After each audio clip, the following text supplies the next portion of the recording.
Hi, welcome to Arkintel. For many households across the UK, the cost of living crisis never really felt like it ended. The grocery trip still feels expensive. Rent still takes a huge part of income, and even when paychecks rise slightly, the money often disappears faster than expected. That's the strange part. UK inflation has now fallen to around 2.8% by April 2026. So, on paper, conditions improved, but many households still don't feel like they have recovered because this crisis changed something deeper than inflation itself. It changed what everyday life now costs. And after years of rising prices, many households aren't waiting for life to improve anymore. They are simply trying to keep up with what life costs now.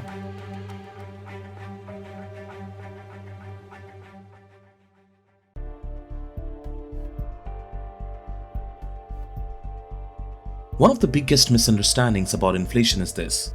People think lower inflation means prices go back to where they were before. But that's not how inflation works. It only measures how fast prices are still increasing.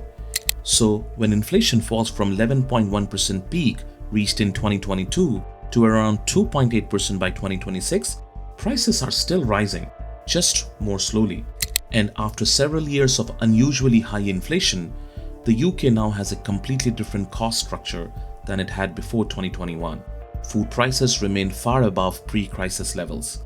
Housing costs remain elevated. Transport, utilities, insurance, and household services all became structurally more expensive. That's why many households feel trapped in a strange situation. The worst phase may be easing statistically, but financially, people are still adapting to a more expensive version of normal life. And psychologically, that matters. Because people don't compare prices to last month, they compare them to what life used to cost. A weekly grocery trip that once felt manageable now feels calculated.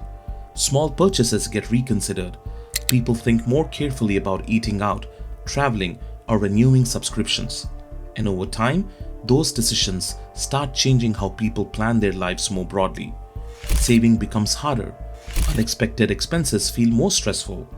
Long-term goals get delayed because more income disappears into essentials every month.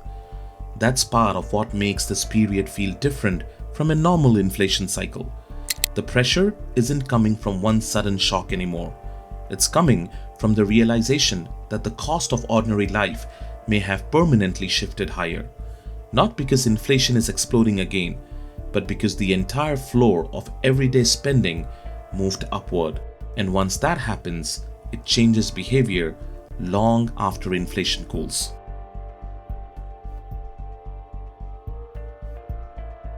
Now, to be fair, wages in the UK did rise during this period. But the problem is timing. Prices surged first, pay adjusted later. And even now, wage growth has started slowing again as the labor market weakens. By early 2026, regular pay growth eased to around 3.4%, while inflation remained close to 3%. That sounds manageable on paper, but averages hide something important. Different households experience inflation differently. If you rent, your costs look different from someone who owns a home outright.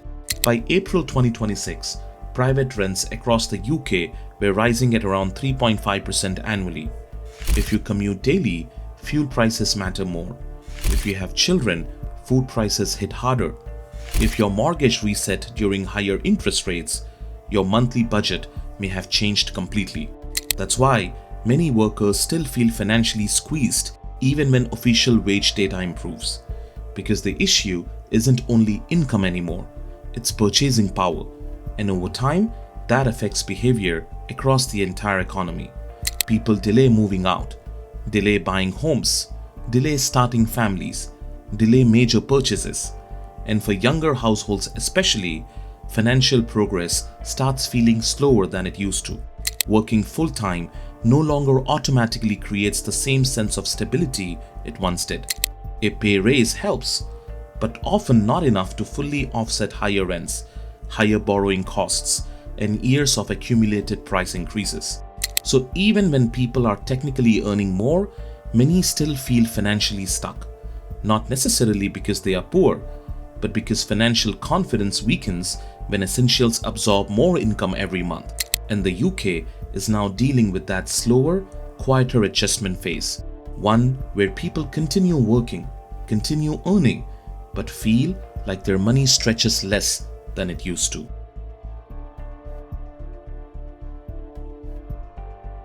What makes this situation more difficult is that the UK can't solve it quickly without creating different problems. If the Bank of England cuts interest rates too aggressively, inflation could rise again. But if rates stay higher for longer, borrowing stays expensive, mortgages remain painful, business investment slows, consumer spending weakens. So policymakers are trying to stabilize prices without damaging growth too much at the same time. And the longer this adjustment period lasts, the harder the trade-offs become.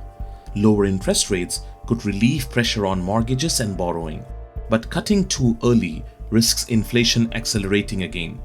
Keeping rates higher helps stabilize prices, but it also slows hiring, investment, and consumer activity across the economy. Meanwhile, the labor market itself is getting less secure. UK unemployment reached 5% by early 2026. That creates a difficult environment.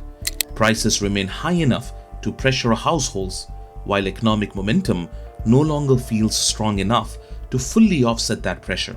And this is why the current phase feels different from the peak crisis years. Back then, the fear was sudden inflation.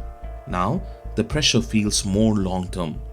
How long can households keep adapting to permanently higher living costs while growth remains relatively weak? Because over time, even stable inflation can still feel exhausting if the overall price level already moved too far ahead of incomes.